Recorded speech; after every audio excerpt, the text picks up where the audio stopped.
What's poppin', y'all? I've got the GOAT Hoopa and Hoopa Unbound. I love both these guys, probably some of my favorite legendaries.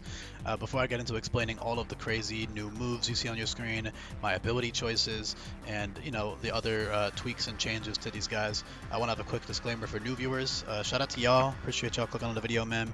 If you're returning, I also appreciate all you guys coming back. Make sure y'all, you returning viewers can always skip ahead like 30 seconds or so if you don't want to hear the intro stuff. But also, if you're wondering, by the way, this is a fan made. Here, I'll shout it out because I don't want to steal somebody's music. Here's the music I'm playing. It's not official. Anyway, yeah, Hoopa Confined. Oh, sorry, intro stuff. Yeah, make sure you guys drop a like and a comment if you're returning, and if you're new too. Let me know if you're new here. But yeah, I would say when you're done with the video, well, first of all, pause right now and read the description. If you're new here, it's going to give you a lot of really crucial background info about the game and the way it's balanced and my thought process and Teamlocked and like the way the game is meant to be played. So make sure you give all that a read. And then when you're done with the video, you can also check out the move guide on the Google Sheet down below. You can check out all my other videos, but that move guide especially is super important because it covers every single move in the game in great detail, in categories. You can scroll through it. It's all organized. It's very easy just to scroll and understand. So definitely make sure you do that. If you haven't already. But yeah, Hoopa. So this guy's pretty busted. I dropped the speed a bit because I already know that Scarf Hoopa Unbound versus AI is like nuts, right? He's just like a kill machine. But first of all, you're not always going to need that expertise boost, which is why Intimidate and Levitate's great, because his bulk on the physical side is pretty ass. And also, a big thing with Psychic Dark is that it has no fucking resistances whatsoever. So having Intimidate and Levitate gives him an extra immunity, so he has 2 more switching opportunities, and then Intimidate makes his Fizz Def, obviously it makes sense, first of all, right? I mean, he's like a ginormous fucking genie monster. So Intimidate and Levitate make a lot of sense, and then they just give him that much needed defensive utility, which you'll definitely be using those abilities a lot just to get him on the field easier. Because as strong as he is, he doesn't need that expertise boost all the time, right? Expertise is good for extra damage ranges. It's good for, and it's good for breaking through focus sash and stuff, and like energy shield and multi-scale and sturdy and stuff like that. But you're not always going to need that damage because you're so strong to begin with. And I also did decrease the speed just a tiny bit, just so that Scarf is a bit less OP. He's still hitting base 113-ish. Yeah, 112 with a choice Scarf with a neutral nature. So you're still, outspeeding a lot of Pokemon in the game. But, just a bit more balanced, slightly more balanced. And if you've got a plus speed nature, you're going crazy, though. I also want to encourage Hoopa Confined more, because Hoopa Confined is fucking dope. I like both of them a lot. So as you can see on screen, by the way, there's some exclusive stuff like Hyperspace Fury is Dark-type Head Smash. That's insanely strong. Honestly, so for example, Brutal Swing, that is a regular Dark-type Double Edge. And that definitely has like plenty of use cases over Hyperspace Fury, because especially if you're running Expertise, you don't want to be taking that much recoil. Brutal Swing has much less recoil and is still a very strong move. So if you don't need that extra 20 base power, 30 base power with stab, and then you add on the extra multipliers, whatever. If you don't need it to get the kill range, don't run it. Don't click it, right? You're taking extra recoil for no reason. However, doesn't change the fact that it's still an insanely strong move. And then you also have Psycho Break, which comes from Hyperspace Hole, which is a widespread Psychic type close combat, which a lot of physical Psychic types get, and some other Pokemon like Paradox Pokemon and stuff. So those are both really, really good. But you have tons of other like fucking. Oh, I did give Psycho. No, I did give Psycho Boost. Never mind. Sorry, my brain farted for a second there.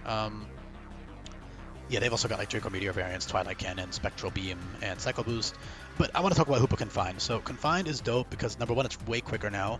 I don't know why the fuck this thing is so slow normally. It doesn't make any sense for his design. He should be like quick. Like look, he's like a little ghost guy. And his physical attack should not be as high as it is. Like I guess he has horns, but like come on, man. I don't know. They fucked his stats so hard. So I think this is what his stats should have been basically. Maybe obviously maybe a bit less.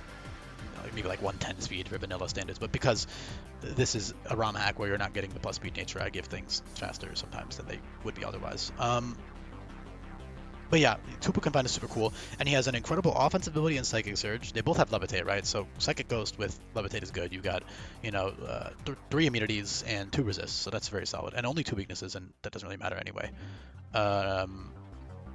So Psychics, so that Levitate's great, but Prankster and Psychic Surge are so cool. I love Prankster on Hoopa. It is literally the mischief Pokemon, right? And then Hoopa Unbound is like this fucking monster demon, right? So Prankster turning into Intimidate is cool as fuck. And then for that last slot, I like the idea of Psychic Surge because it's like Hoopa's kind of like a trickster. So like the base form, right? He's like kind of a trickster, so I think giving him like that psychic vibe, like the dimensions, you know, he makes portals to other dimensions. I think Psychic Surge makes a lot of sense for him, and it's really, really cool with, you know, expanding force, Psycho Boost, making him immune to priority. He's immune to Sucker Punch, for example, which the AI is never going to use, by the way, so I know somebody's going to be like, oh, he's immune to Sucker Punch, but that literally doesn't matter. The AI is never clicking Sucker Punch because they don't know how to abuse it properly.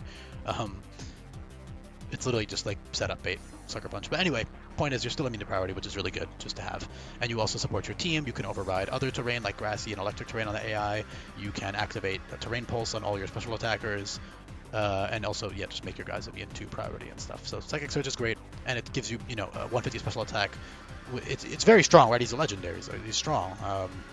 You know, you got like Scarf, Expanding Force, Spam, stuff like that is really strong. Psycho Boost, you can blow up stuff for sure.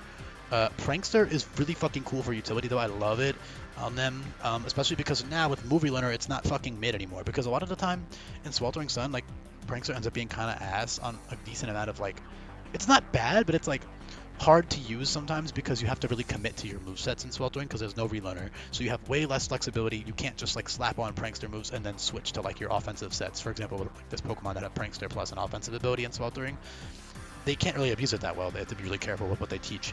In this game, you have full flexibility, so you can run a full-blown, bulky Prankster utility, you know, Parting Shot, Encore, Disable set, Will-O-Wisp, whatever, and then you can switch to Psychic Surge the next fight. And then you also have Hoopa Unbound the whole time there with, you know, Intimidate support and the offensive behemoth that he is, right? And even Confined as a beast. So I really just love the way these guys turned out overall. Yeah, sorry, I just got a text. And then also like Hypnosis, for example, which will always land with buffed Wide Lens, so you can slap on Wide Lens with Hoopa Confined. He also has some other kind of cool moves with Wide Lens to abuse, like Psy Strike. But the main thing is just Hypnosis there. He also has like Thunder and Focus Blast and stuff, you know, stuff like that. But mainly it's just Hypnosis with Wide Lens, because Will-O-Wisp doesn't miss anymore. It's got 2 PP. Also stuff like Recover is good. You know, you guys get the idea. You could even do, hold on, let me double check this before I say it. I believe I made Trick Room -1 priority, so Prankster is neutral. Yes. Oh, what? No, hold on. Let me check my notes. I swear I put Trick Room minus priority again. I think I just forgot to update the doc. Trick Room's definitely supposed to be -1 priority for balance reasons and stuff. So you can't Quick Claw Trick Room. Yeah, nah, man. This is... I guess it's because I wanted Prankster Trick Room to work, but I think Prankster Trick Room making it neutral priority but plus Quick Claw is more than good enough. I'll ask you real quick. Or actually, I'll just double check. I'll double check after this video, because I swear in my notes I decided to change it to neutral, to -1. Regardless, if it's -1 priority, Prankster makes it neutral, so you can either, you know, just click a fast Trick Room before the AI can taunt you on the lead, or you can, or, you know, do whatever they want to do to stop you from setting up, or you can do Quick Claw to outspeed, because then, you know, you're going to neutralize the priority there. So yeah, Trick Room's great. You could also do some, so I didn't give them agility for balance reasons because I just don't like the idea of like an expertise agility Hoopa Unbound. I think it's pretty crazy with, you know, just getting multiple hits to break through any, like, you know, Focus Sash 30, etc.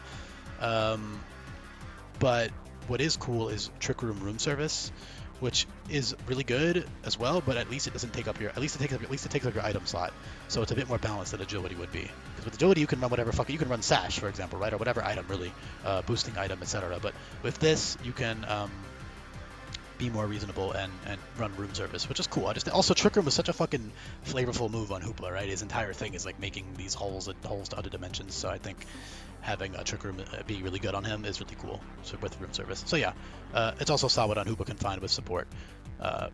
You can do like Prankster Trick Room, neutral priority Trick Room, Prankster, and then you can eject button out, for example. That'd be pretty cool. Topsy Turvy is good for, you know, some niche interactions once in a while if the AI has a setup move, and they have an absolute plethora, fucking smorgasbord of coverage, as you can see.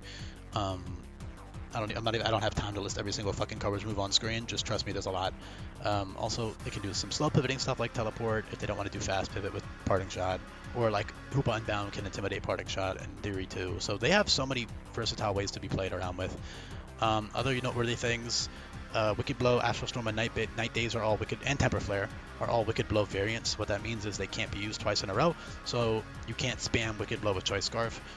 Meanwhile, with Brutal Swing and Hyperspace Fury, you can actually click it multiple times in a row, which makes them better in a lot of ways. Of course, Wicked Blow deals no recoil, so if you're only trying to get one kill and switch out, Wicked Blow is superior to Brutal Swing. But if you're trying to get 2 kills in a row, Brutal Swing is superior, if that makes sense. Night Daze, Subspace Tear. Oh, Subspace Tear is another Wicked Blow variant as well. Yeah, Cycle Boost, Twilight Cannon, all the Draco Meteor variants are sick. Soul Crush is also... Oh, Soul Crush is another one, forgot to mention that. That's a fairy version, physical fairy one. So yeah, these guys are just fucking dope. You could even do some really funny shit if you really wanted to cook. You could do, I put this there just because it's a really cool move on Hoopa, I think, because of the whole like trick thing he has going on with the rings. I think Power Trick, Hoopa Unbound, is kind of fucking gas. I'm pretty sure I made it a priority move, didn't I? Or did I not? For balance. Okay, I actually didn't. It'd be better if it was priority, but still it's cool. You can, it's kind of gimmicky, but what you could try is a Power Trick to give yourself 160 base defense, and then you could, like, I don't know, trick her over to some like utility stuff. I don't know. It's pretty gimmicky, but it's definitely cool. So there's tons of coverage moves on screen. I mean, tons. One for like almost every type, right? You've got Energy Ball, Moonblast. I'm not gonna list them all, but there's, you know, Poison, Fighting, tons and tons of coverage, a lot of which they already got in vanilla. Some new additions that people might find weird though that I want to address. Also, by the way, Trick Room Room Service Acrobatics is fucking cool, but anyway. I gave them Scorching Sands and Earth Power. Oh, and also I should throw Sand Tomb on there, because they are jinns or genies, right? So they live in the desert, you know, like Middle Eastern lore, mythology. So giving them... I wonder if that's why they get Rock Tomb, because I was wondering in my head why they get Rock Tomb and not Slide. It might be why. But yeah, you know, I give them Power Gem and Sand Tomb and stuff like that because of the whole Jinn, genie vibe, the desert vibe going on there. I even was considering Sandseer Storm, but like they don't need a fucking flinch move, man. Even if it requires Wide Lens, which would kind of balance it out, but like they don't need that, man.